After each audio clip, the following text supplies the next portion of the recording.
बार अपने शिक्षा के लिए यहाँ से आगे बढ़े तो परमात्मा की दया से क्या बढ़े। एक तरफ भारत सरकार के स्वर्गीय भारत रत्न अटल बिहारी वाजपेयी जी की सरकार के मंत्री, जोरदार ताली बजाओ, डॉक्टर सत्यनारायण जेठिया जी का। इतने अद्भुत व्यक्तित्व के धनी जावद जैसी छोटी जगह पर, वैसे तो जावद की लीला ही न्यारी है। जावद में परमात्मा की दया से 1930 4 अप्रैल जन्मे स्वर्गीय वीरेंद्र कुमार सकलेचा जी मुख्यमंत्री। जोरदार अभिनंदन करो इस बात के लिए भी। और मैं रिकॉर्ड देख रहा था, माननीय ओम जी, माननीय सुधीर गुप्ता जी हमारे बीच, सारे मंचस्थ अतिथि, जोरदार ताली बजा दो सभी के लिए एक बार। मंदसौर जिले का इतिहास, आज मंदसौर नीमच 2 हिस्सों में दिख रहे हैं, लेकिन पहले तो एक ही था। 1924 में स्वर्गीय सुंदरलाल पटवा जी, 1900 मैं मान के चलता हूं कि भारत सरकार के अंदर भी 3 केंद्रीय मंत्री, 2 मुख्यमंत्री, और जनसंघ की यात्रा में सबसे पहले विजय ध्वज कहीं लहराया तो मंदसौर की धरती से लहराया। यह भी आनंद की बात। जब हम अपनी तरफ जावद से जीत का परचम लहराया, ये जावद है कि पारा से पता ही नहीं चल रहा है। जब छुओ तो सोना निकलता है। जैसे परमात्मा ने कोई कृपा सभी नगरों पे की है, लेकिन जावद नहीं है, तो आवद है। आवद, आते रहो, आगे बढ़ते रहो। परमात्मा की दया से हमारी अपनी इस धरा ने उज्जैन को भी गौरवान्वित किया है। उज्जैन के निर्वाचन के मामले में लोकसभा के माध्यम से जावद और उज्जैन का संबंध मजबूत करते हुए माननीय जेठिया जी ने उज्जैन से अपनी विजय यात्रा लोकसभा की प्रारंभ की। और 9 बार चुनाव अगर हम जोड़ लगाएं तो 9 बार किसको कहते हैं, लेकिन उसमें भी 8 बार।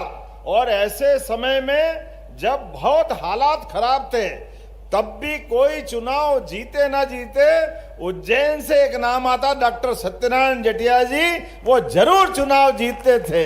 ये अतीत का रिकॉर्ड है। गौरवशाली पक्ष अपने कार्य से, अपनी पद्धति से, विनम्रता की प्रतिमूर्ति। और एक बार नहीं 3 बार फिर विधानसभा भी चुनाव लड़के आगर से, यहां से भी शायद लड़े, सुवासरा से, मंदसौर जिले में लगातार 2 बार आगर से लड़े। एक बार चुनाव जीते, एक बार 1972 से राजनीतिक यात्रा, और 60 से स्वयंसेवक, राष्ट्रीय स्वयंसेवक संघ के प्रतिबद्ध कार्यकर्ता, निष्ठावान कार्यकर्ता, अपने जीवन में सदैव सबको लेके चलने के।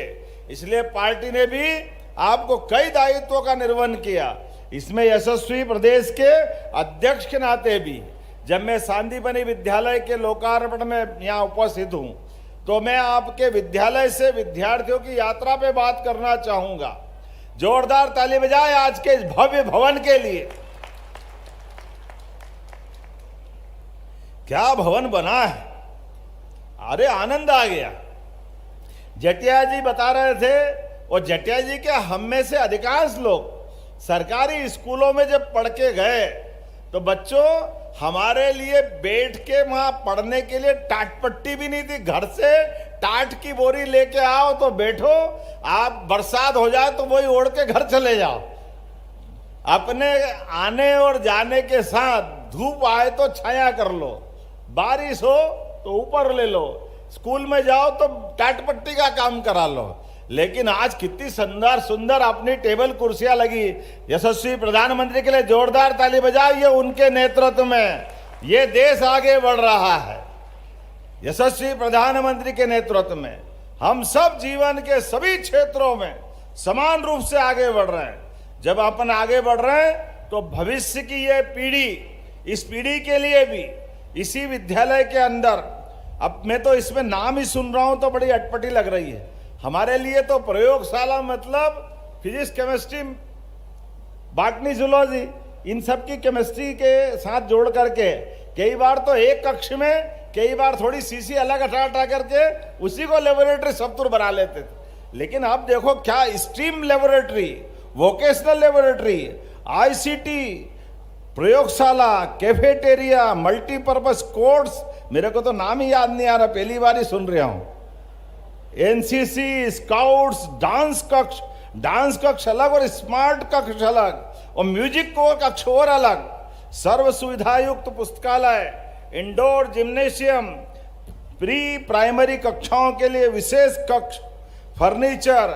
नहीं तो जटिया जी बता रहे थे कि हमारे तो जावत के 4 दरवाजे थे और 5 दरवाजे, और 5 दरवाजे में जोड़ के व्यायामशाला भी थी, तो उसी में व्यायाम कर लेते थे। कॉलेज स्कूल में कोई अलग से जिम्नासियम हो जाए, जोरदार ताली बजाए। ये है बदलते दौर में भारत का समय।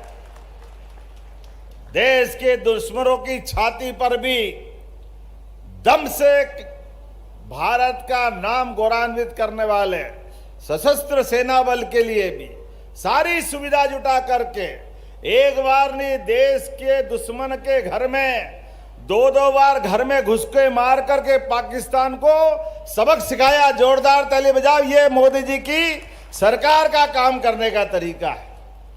इस देश के अंदर दुर्भाग्य से मां के दुश्मन आकर के अपने देश के अंदर हमारे सैनिकों के सर काट के ले जाते थे। पूरा देश लाचार निराशा के दौर में देखता था कि ये कौन सा दौर है। अब करके देखे, मोदी जी घर तक नहीं छोड़े उनकी। ये जोरदार ताली बजा। ये है समय बदलने वाला। एक बार नहीं, ऐसे कई मामलों में। आज समय की कमी है, मैं आज बहुत सारी सौगातें यहां पे लेके आया हूं। एक तो बड़ी सौगात है, अब जावत जैसे स्थान पर भी हमारे इसी जगह पर मोरवन में 330 करोड़ से ज्यादा की लागत की सुविधि रिलायंस प्राइवेट लिमिटेड भीलवाड़ा वाले, जोरदार ताली बजाओ। 2000 ज्यादा लोगों को यहां रोजगार मिलेगा। कोई कारण नहीं बाहर जाने की, अपने यही कारखाने के अंदर। और यहां से जब जावत में मैं घुसा हेलीपैड से, तो थोड़ी थोड़ी दूर में कई जगह इंडस्ट्रियल बेल्ट की एक सिलसिलेवार। सुधीर जी आपकी तो बल्ले बल्ले है, क्या लोकसभा है आपकी। जोरदार ताली बजा हमारे सांसद जी की भी, और एक के साथ एक फ्री। ओम जी जोरदार आपका भी अभिनंदन। दादा आपके द्वारा जावत से जब अपने कदम बढ़ाए और राष्ट्रवादी दल, जनसंघ, जनता पार्टी और भारतीय जनता पार्टी को अपनाया, तो आप भी प्रसन्न हो गए। बाद की पीढ़ी भी उसी झंडे को आगे लेके जा रही है। जोरदार ताली बजा करके उस भावना के लिए, जिसके कारण से हमने अपने एक विचारधारा अपनाई। और मुझे इस बात की प्रसन्नता है, जब इस विचारधारा की बात कर रहे हैं तो कई प्रकार के काम यहां पर आज लोकार्पण, भूमि पूजन जब हो रहे हैं, तो आप अंदाज लगा लो हमारी सरकार के माध्यम से आज यहीं इसी जगह पर 55 करोड़ से अधिक लागत के 4 विकास कार्यों का लोकार्पण हो रहा। जोरदार ताली बजाएं। 4 विकास कार्यों, इसमें 37 करोड़ से अधिक लागत का ये सांदीपनी स्कूल। जोरदार ताली बजाओ। सांदीपनी स्कूल की जो बिल्डिंग देख के मजा आ गया।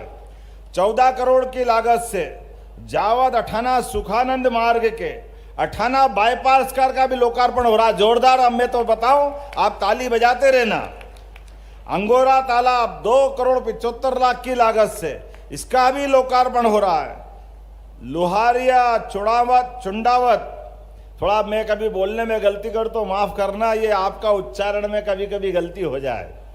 तो लोहारिया चुंडावत से आलोरी 4 भुजा मार्ग, जोरदार अभिनंदन का लगभग 1.5 करोड़ की लागत से।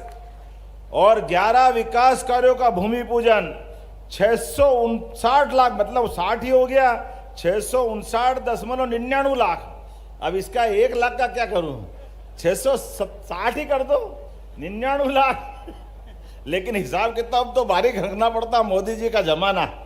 कंप्यूटर के आंकड़े में 1 रुपये ही गड़बड़ नहीं होना चाहिए।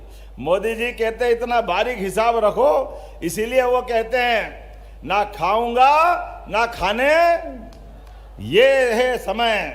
आज इस अवसर पर सीएम राइस में सांदीपनी में हाँ, संदीपनी में पैसे बचे हुए हैं। करेंगे चिंता आप अभी जरा मैं ओम जी के लिए जोरदार ताली बजाओ। अभी एक ही बार नहीं आया, बार बार आऊंगा।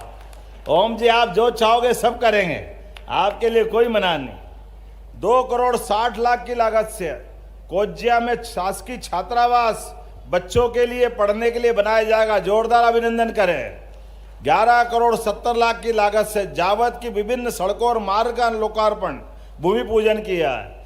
नीमच सिंगोली मार्ग राजस्थान बॉर्डर तक 2 लेन विथ पेव्ड शोल्डर के साथ लगभग लंबाई इसकी 85 किलोमीटर है, बहुत बड़ा बना रहा। जोरदार ताली बजाओ ये सारे कामों के लिए।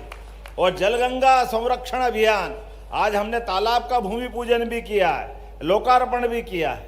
लेकिन मुझे इस बात की प्रसन्नता है, हमारी सरकार बनने के बाद हमने समान रूप से सभी क्षेत्रों में काम करने का निर्णय लिया। उसमें सबसे पहली जरूरत है हमारे राज्य के बच्चों के लिए, युवा, महिला, किसान, गरीब सबके जीवन को बेहतर बनाने के लिए, औद्योगिकरण के लिए। पुराने जमाने में 2002-03 तक कांग्रेस की सरकार थी तो मध्य प्रदेश की विकास दर, औद्योगिक विकास दर 0.002 अब 1% भी नहीं थी। आज यशस्वी प्रधानमंत्री के नेतृत्व में 12% की जोरदार ताली बजाओ, 12% की गति से बढ़ रही। कौन सा हमारा संभाग है जहां उद्योगों की मालिका नहीं आ रही? अब जिला और संभाग छोड़ो, तहसील में भी बड़े पैमाने पर सभी प्रकार की व्यवस्थाओं को लेकर के औद्योगिकरण की तरफ जब हम जा रहे हैं तो हमको मालूम है बड़े पैमाने पर यहाँ कॉटन होता था, कपास की खेती होती थी, लेकिन धीरे धीरे करके कपास के जुड़े हुए बाकी कारखाने बंद हो गए, फैक्ट्रियां बंद हो गई, मजदूर परेशान होने लगे।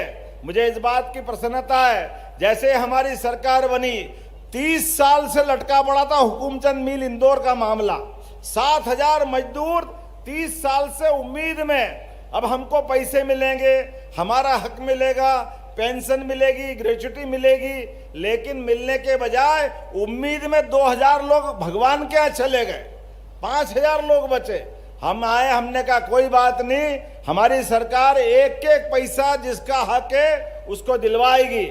मुझे इस बात की प्रसन्नता, 7 दिन के अंदर 350 करोड़ की देनदारी तुरंत चुका करके हमने अपने गरीब भाई बहनों के जीवन में तुरंत मदद करने का काम किया और निर्णय किया इस प्रदेश के अंदर कोई भी कारखाना कभी भी